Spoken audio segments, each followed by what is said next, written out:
So a couple of weeks ago, Sue and I went to Philadelphia, where, among other things, we went to the Mutter Museum.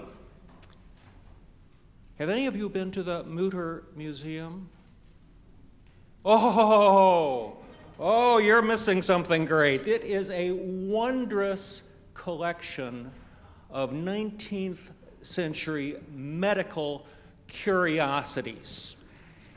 There is, for example, a representation of Chang and Eng, conjoined Siamese twins who lived long lives and married and had children and were conjoined for all their lives. There is in the Mutter Museum many shelves. There are many shelves of body parts in jars, all kinds of body parts, private parts even. There is shelf after shelf after shelf of skulls. Kids, you would love this museum. There is a distended colon. I think it killed the person, and the colon is literally this long and this big around, and it's right there in a mummified fashion, and in the gift shop you can get a neck pillow in the shape of a distended colon. But the crown jewel of the Mutter Museum is Einstein's brain. This is not Tom Einstein's brain, by the way. This is Albert Einstein's brain, the theoretical physicist. When he died, his brain was removed and it was sliced into many slices, and it was smeared onto microscope slides, and you can see Einstein's brain at the Mutter Museum, and our opening words come from the writings of Albert Einstein. The most beautiful emotion we can experience is the mysterious. It is the fundamental emotion that stands at the cradle of all true art and science.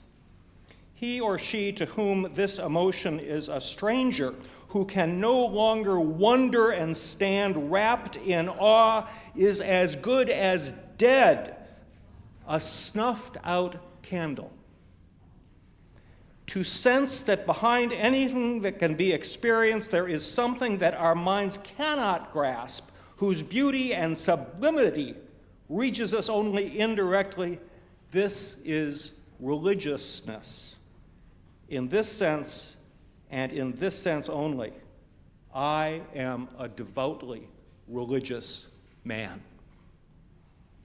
The Morning Hangs the Signal is our first hymn. It is number 40. Let's sing.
and we join in the words of our unison affirmation. Love is the spirit of this church, and service is its law. This is our great covenant, to dwell together in peace, to seek the truth in love, and to help one another. El amor es el espíritu de esta iglesia, y el servicio es su ley. Este es nuestro gran pacto, vivir juntos en paz, buscar la verdad en el amor y ayudarnos los unos a los otros. So be it.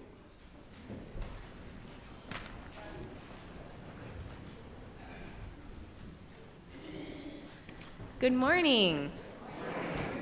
Welcome to the First Parish in Bedford, a Unitarian Universalist congregation. We welcome you whether you have faith in the scientific method, in humanity, in community, in the spirit of life, the universe's unfolding, in God, in one another. This is a place where we practice many different types of faith. I always forget to say that if you're new, you should fill out a blue card. And so I'm saying it now, so I hopefully will say it next time I'm doing this. If you're new, fill out a blue card. That will be how we get to know you better. There are a couple events coming up that are in your order of service, but I just want to mention them as well. There is a concert coming up on Saturday that looks like it will be a lot of fun. Irish music, storytelling, food. You're not going to want to miss it.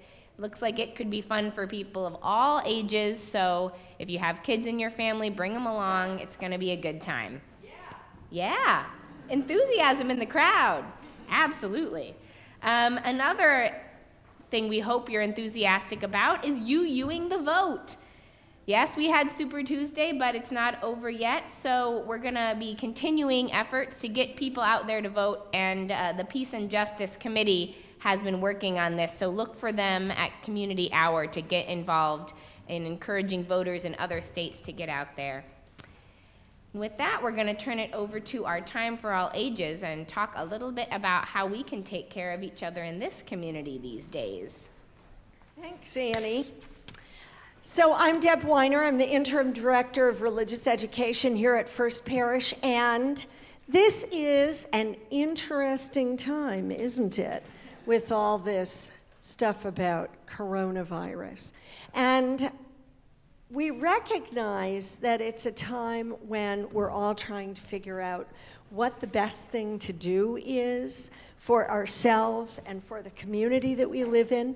That's actually one of the reasons why, in so many ways, we need to know that there are congregations just like First Parish in Bedford that are here for us. That is, in all kinds of senses, about faith, about belief, about hope, about the way that we make a commitment to one another to sustain each other even during these difficult times. So one of the things that I want you all to know, no matter what your age is that if you are feeling like you need support from this community, John and Annie and I and many other people are here for you. And we will answer your emails and your phone calls, and we will do everything that we can to make sure that you know that you are cared for and loved. But there are also practical things that we want to talk about for a few minutes. And one of them is about the ways that we can make sure that we are staying as healthy and as safe as we can during this time. And ushers will pass around some words. He does so many things for us, you know. For a little song that you might want to take home with you, which Annie and I are going to lead you in. Now, how many of you know that song called Come Sing a Song With Me? Come sing a song with me that I might know your mind. This is a hand-washing version of this that you can take home and enjoy. And it starts, come wash your hands with me. If you don't have a copy of this, you are going to learn this so fast. And then we're all going to remember it, and then we're going to practice it about 30 times a day at least. So here's how we start. We're going to start on this note. Come wash your hands with me. Come wash your hands with me. Come wash your hands so we can have peace of mind. And I'll bring you soap. When soap is hard to find.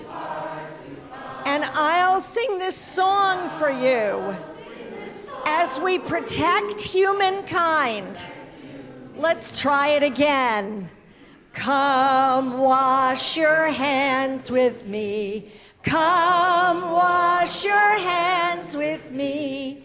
Come wash your hands with me so we can have peace of mind. And I'll bring you soap when soap is hard to find. And I'll sing this song for you as we protect humankind. So that's your take home for you for today and for all the days to come.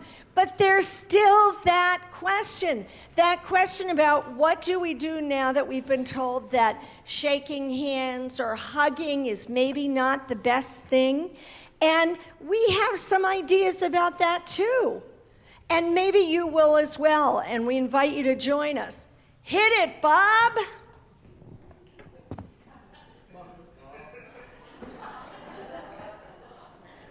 Almost. Imagine that there's... It might seem crazy what I'm about to say. Sunshine, she's here, you can take a break. I'm a hot air balloon that could go to space. With the air, like I don't care, baby, by the way. Because I'm happy. Clap along if you feel like a room without a roof. Because I'm happy. Clap along if you feel like happiness is the truth. Because I'm happy. Clap along if you know what happiness is to you. Because I'm happy. Clap along if you feel like that's what you want to do. Here come bad news, talking this and that. Well, give me all you got and don't hold it back. Well, I should probably warn you, I'll be just fine. No offense to you, don't waste your time. Here's why. Because I'm happy. Clap along if you feel like a room without a roof. Because I'm happy. Clap along if you feel like happiness is the truth. Because I'm happy. Clap along if you know what happiness is. Thank you, Bob. We love you. We care for you. We care for each other. That's what this community is about. And now that you've had your exercise, it's time for the children and youth to leave for their morning programs.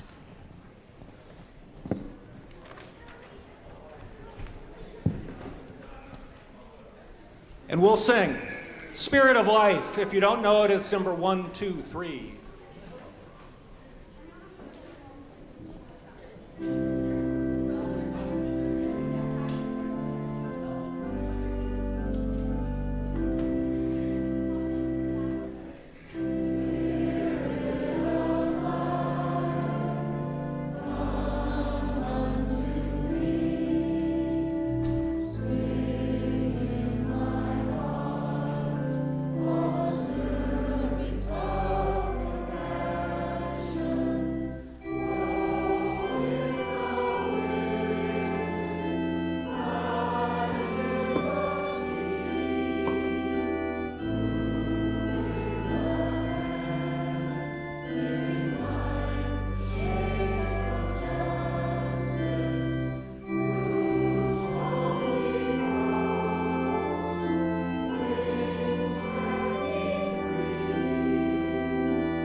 We are now going to hear from Dawn LaFrance Linden, who is the chair of this year's stewardship campaign. And we appreciate what Dawn and her committee are doing, don't we?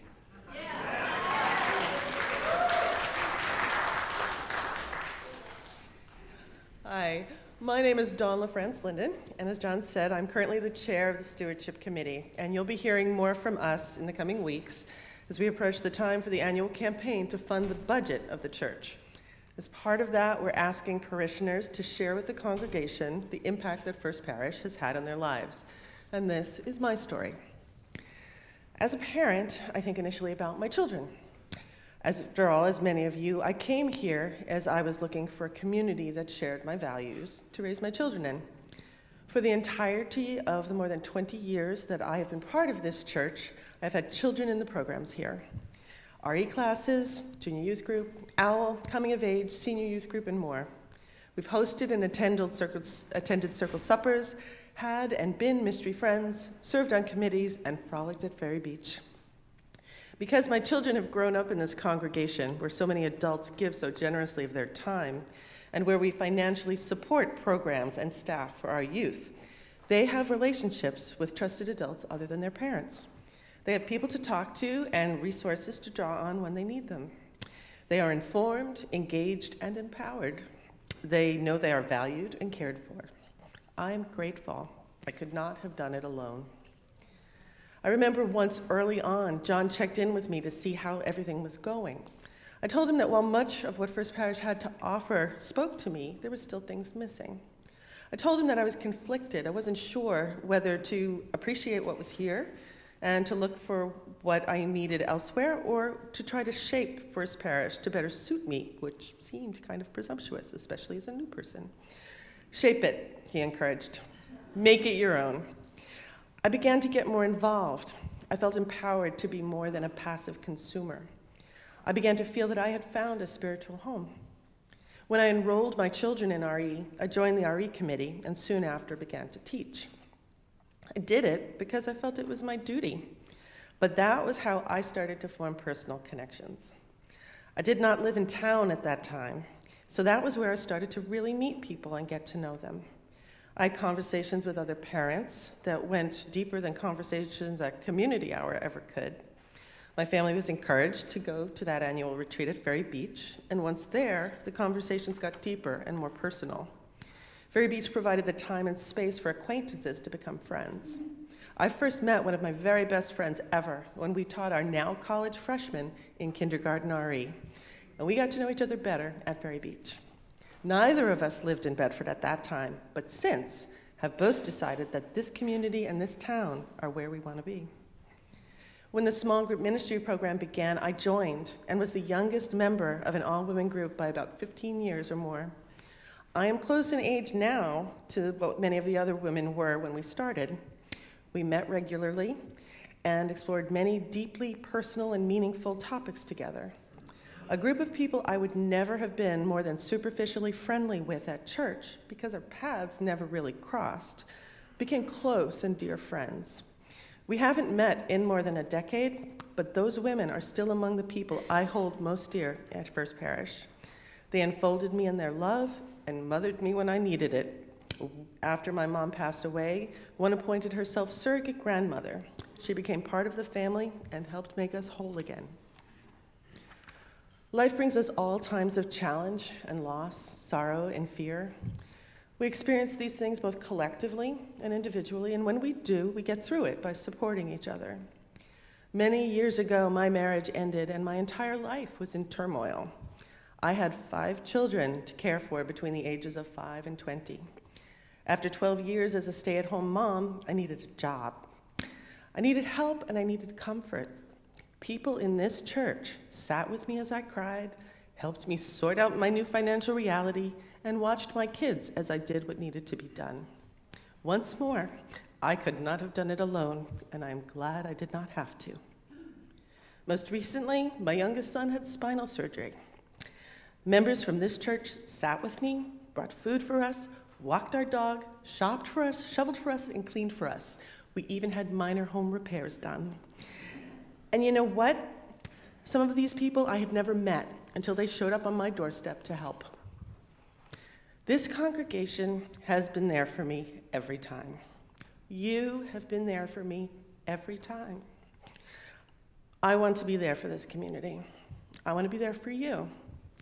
I'm overwhelmed with gratitude when I think of how integral to my life this church has been. And let's be clear, the people are what make the church what it is. We are the church.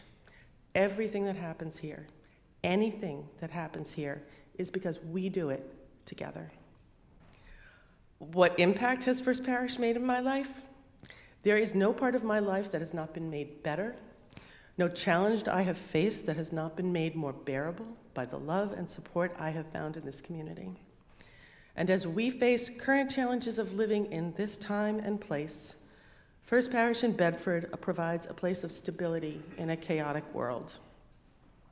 When I consider how much to pledge every year, I strive to make my pledge reflect the gratitude and appreciation I have for the church, as well as my hopes and intentions for our collective future. I plan to pledge generously, and I ask you to do the same. Thank you.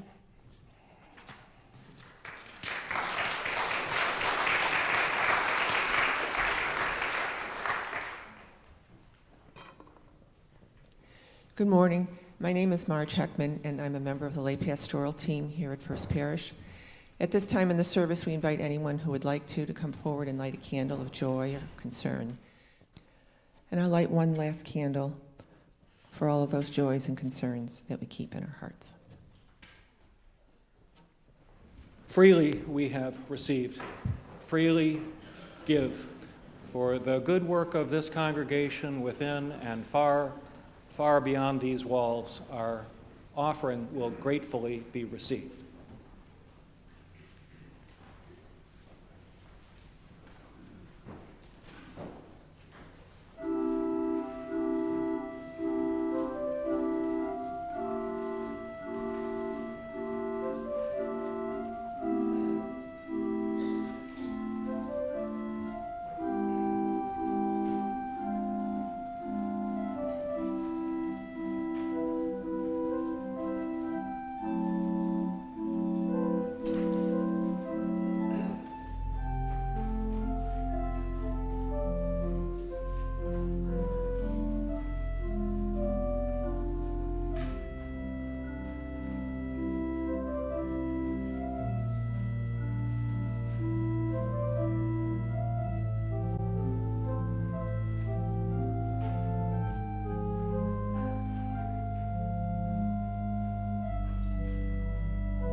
Thank you, Robert.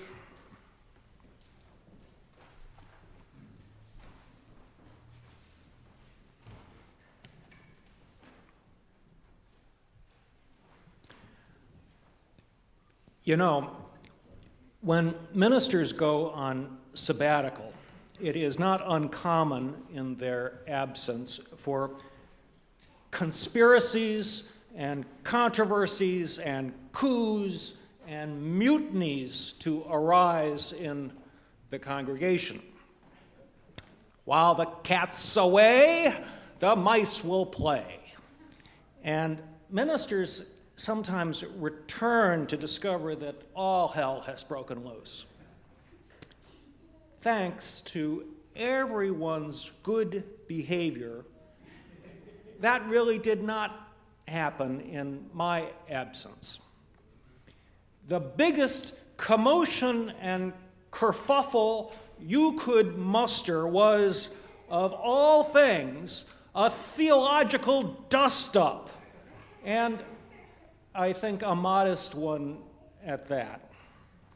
Of course, this sermon is prompted by the board's recent decision made in my absence, but with which I concur, to revise Annie's job description and change her title from that of parish minister to that of minister of faith development, and then to make Annie the supervisor of a new 3/4-time religious education position with the title Director of Faith Development for Children.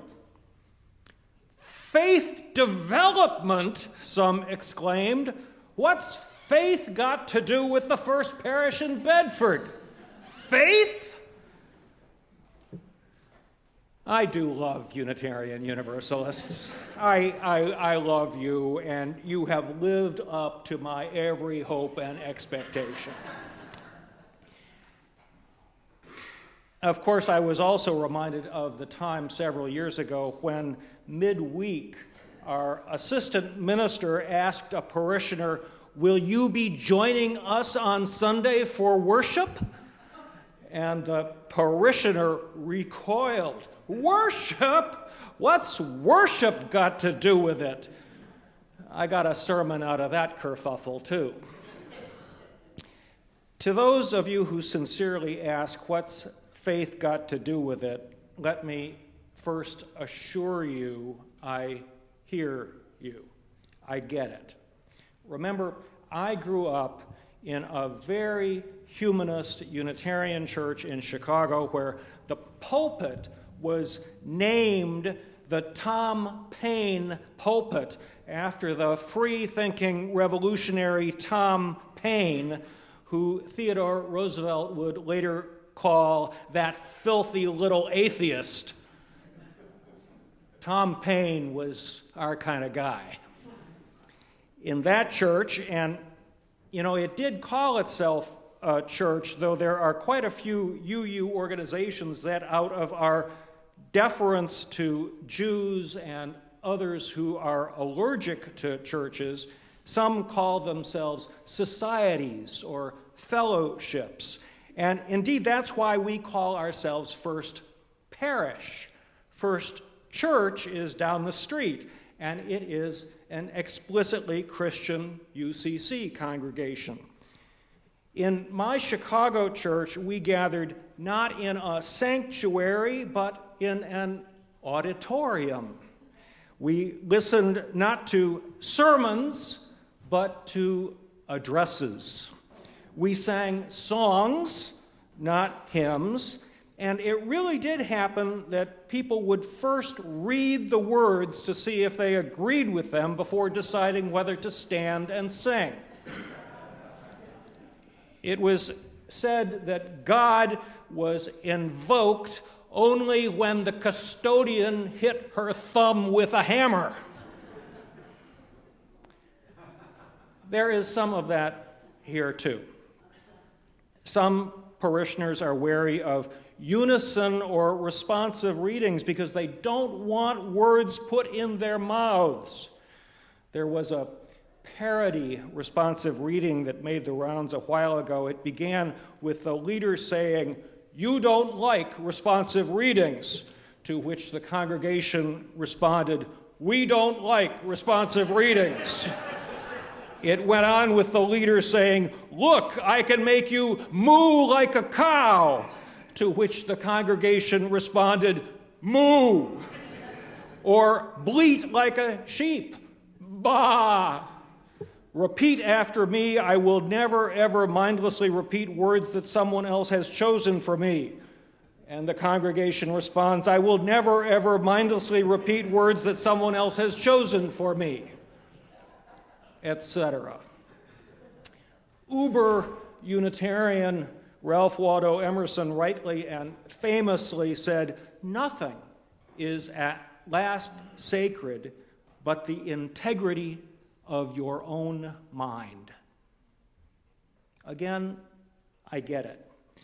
There are those who say that the etymological origins of the word patter, P-A-T-T-E-R, meaning meaningless chatter, derives from the mindless mumbling of the congregation reciting the Pater Noster, the Our Father prayer in the Mass. Mindless mumbling is anathema to Unitarian Universalists. What Unitarian Universalists often do like to do, however, is to argue over the meaning of words. That's our kind of fun. Not coincidentally, that's also something that white people in particular like to do, privileged people, people accustomed to being heard. I rather like to wordsmith myself. Coming back to our new positions, there is something that does worry me about the Director of Faith Development for Children, and it's not the title, but I am concerned that we have an ample pool of applicants, which currently we do not. If you know of people or networks of people interested in early childhood education and would like to work at a great, thriving, fun, fairly compensated place, please go to the link on the home page of our First Parish website and distribute that position description widely. Please, we really do need your help with this. Talk with members of the search team if you have questions. Stacy Chandler, Noelle Denny Brown, Judith Fridiani, Nathan Linden, Christy Martin, Annie Gonzalez-Milliken, and Renee Nichols.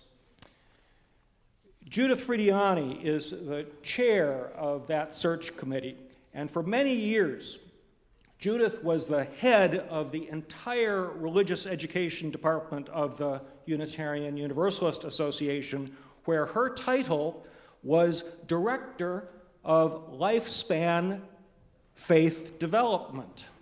Judith oversaw the creation of our core curriculum, which is called Tapestry of Faith. She was the program manager for our OWL program of comprehensive sexuality education, Our Whole Lives. And she was the editor and author of its adult level titled Sexuality and Our Faith. And if you think that she's gone soft on faith, she has not. Judith is as thoroughgoing, unmitigated, and unrepentant humanist as you might find. She would not say so of herself, but I would say that Judith is a woman of faith.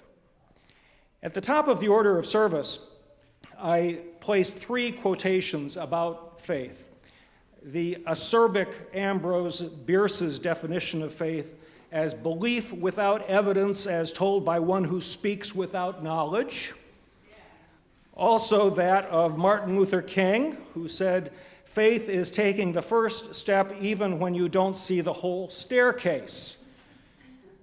That one makes me a bit concerned about whether one is going up or down that staircase.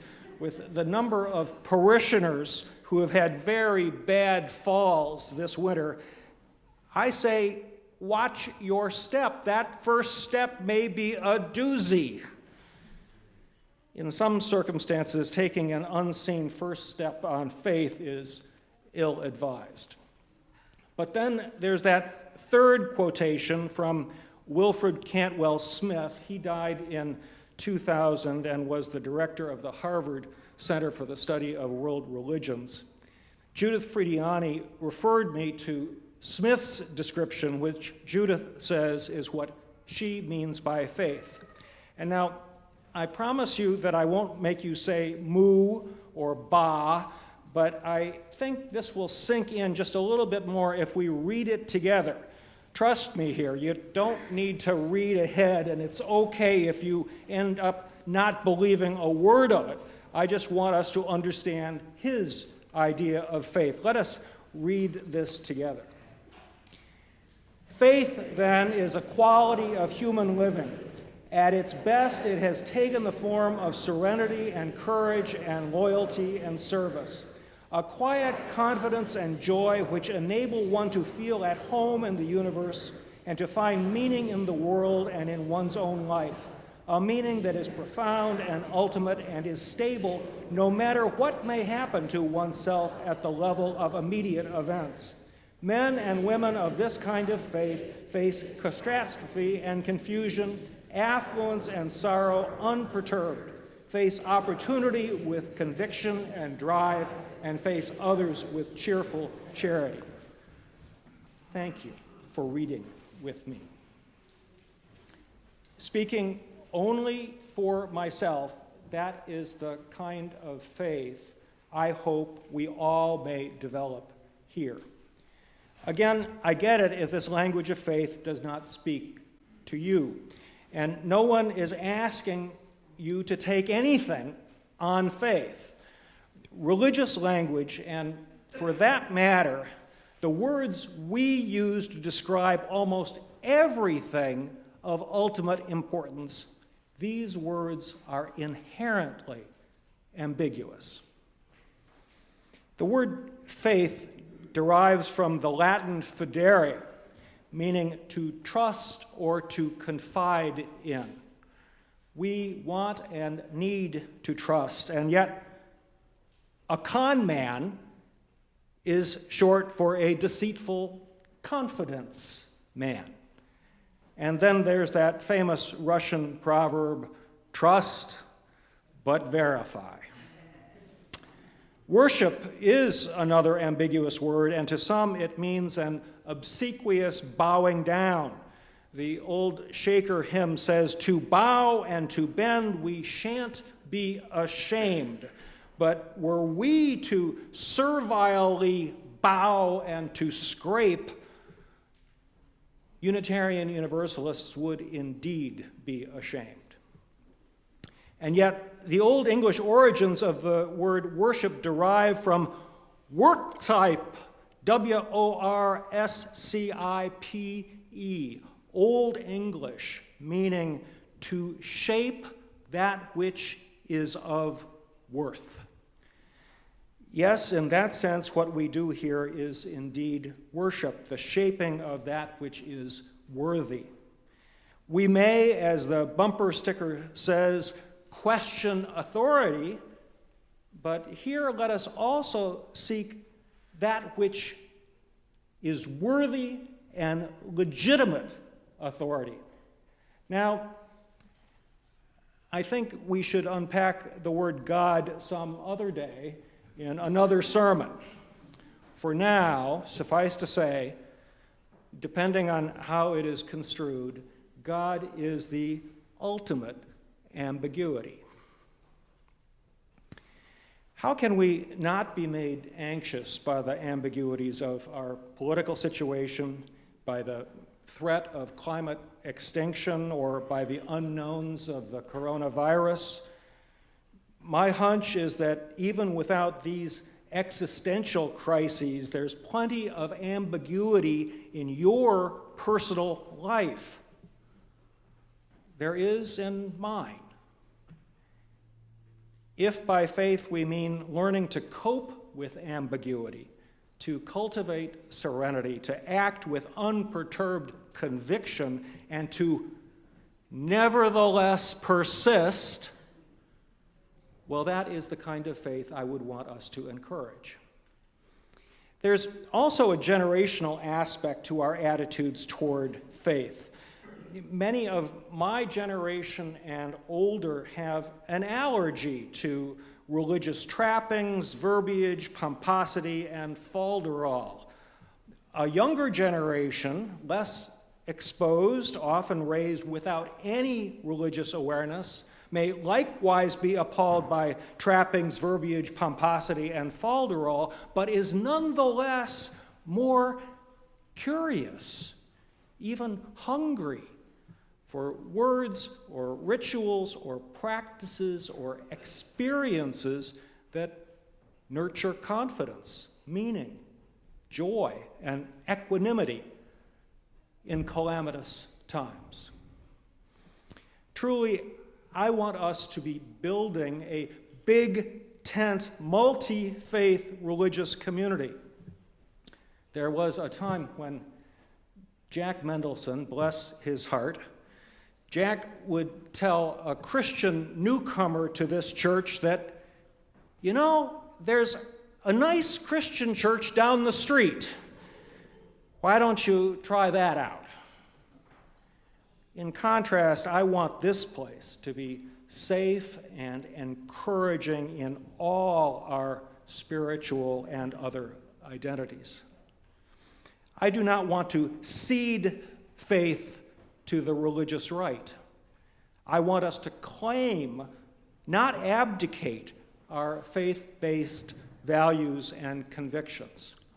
I want us to be uncommonly and distinctively but vigorously in the arena of faith. We're not singing it today, but the very first hymn in our hymnal reads, "By faith made strong, these rafters will withstand the battering of the storm." And friends, we live in days of battering storms.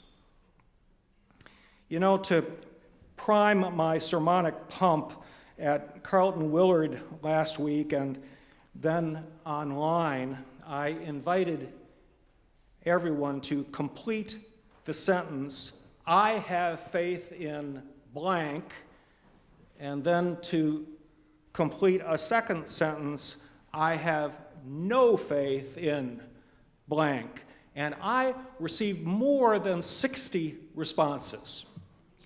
I've copied them all anonymously, and there are photocopies on the welcome table if you want to see the unedited responses. But before concluding this morning, I will share some of your responses.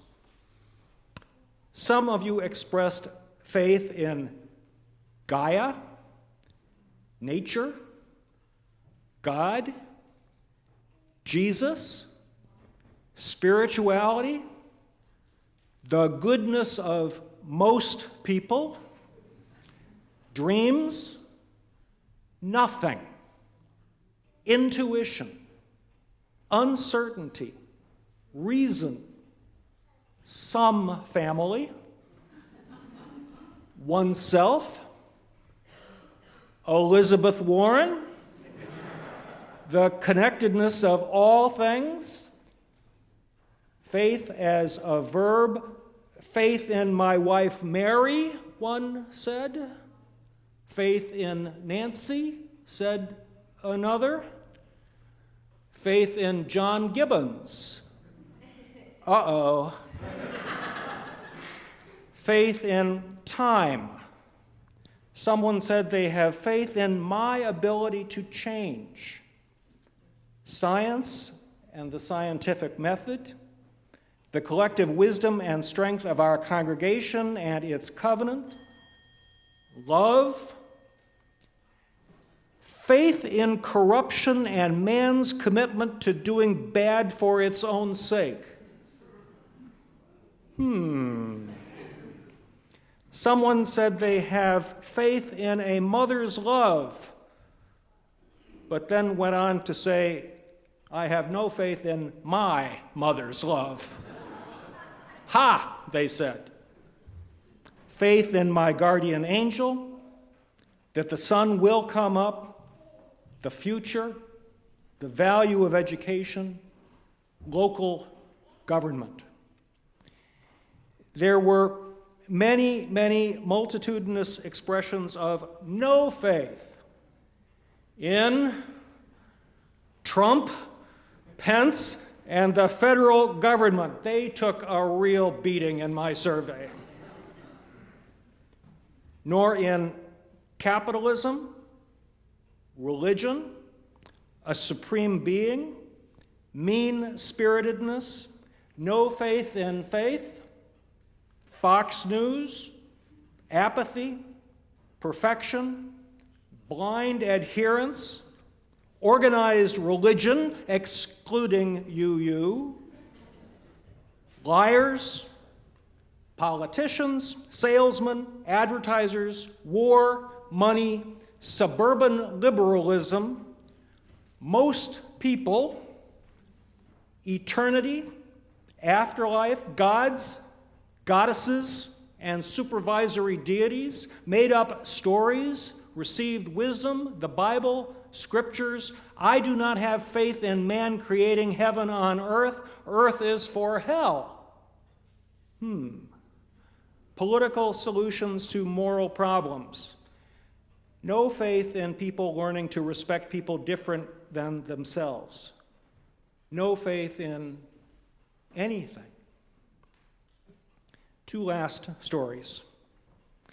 The denominational credentialing body for ministers is called the UUA Ministerial Fellowship Committee. They are the gatekeepers to the ministry, and seeing the MFC can be nerve-wracking.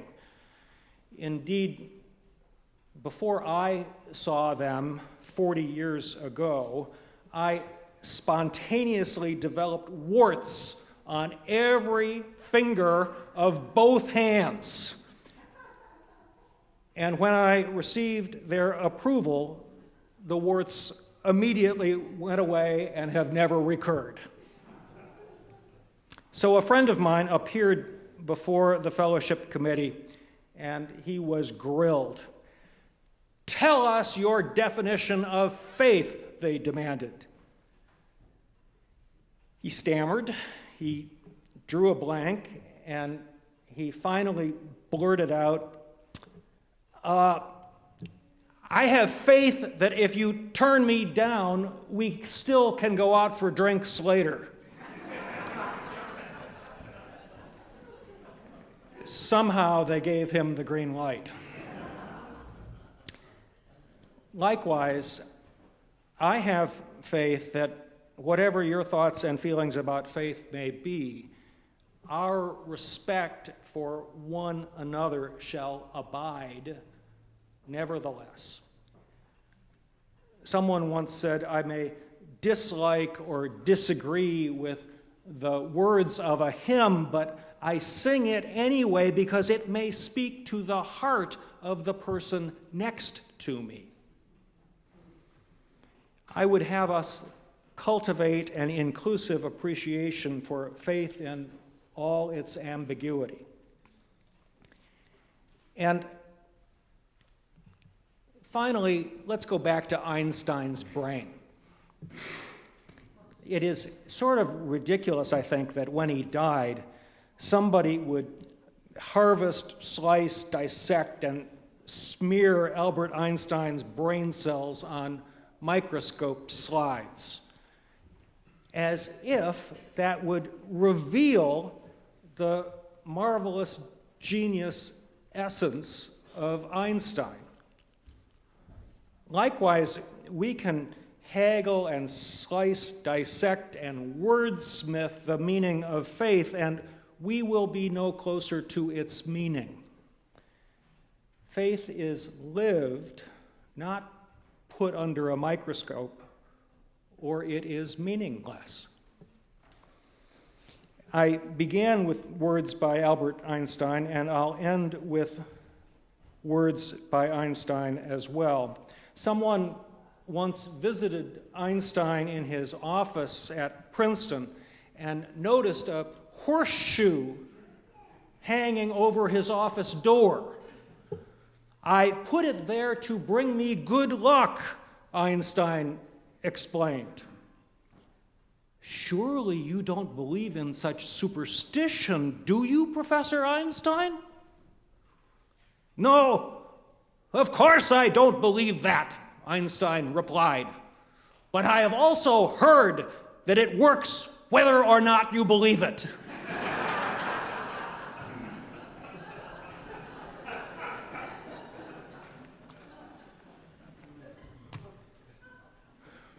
I have faith in you.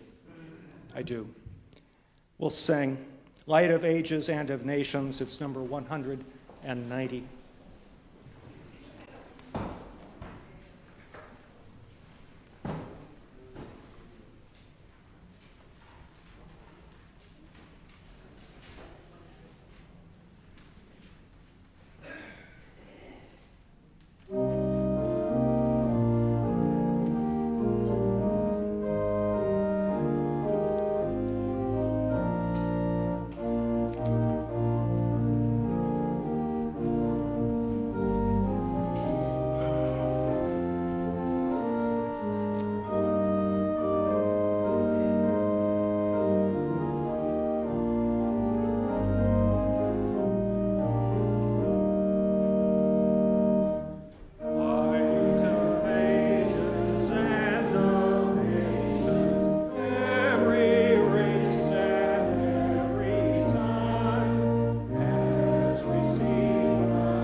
A thousand cults, a thousand creeds. Is one a rose and the rest all weeds, or is each one suited to meet some needs?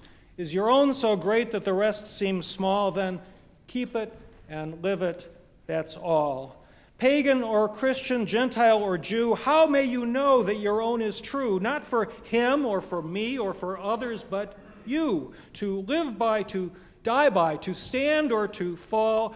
Why, keep it and live it, that's all. When the wolves of the world are on your back, does it help you to beat the mad pack back?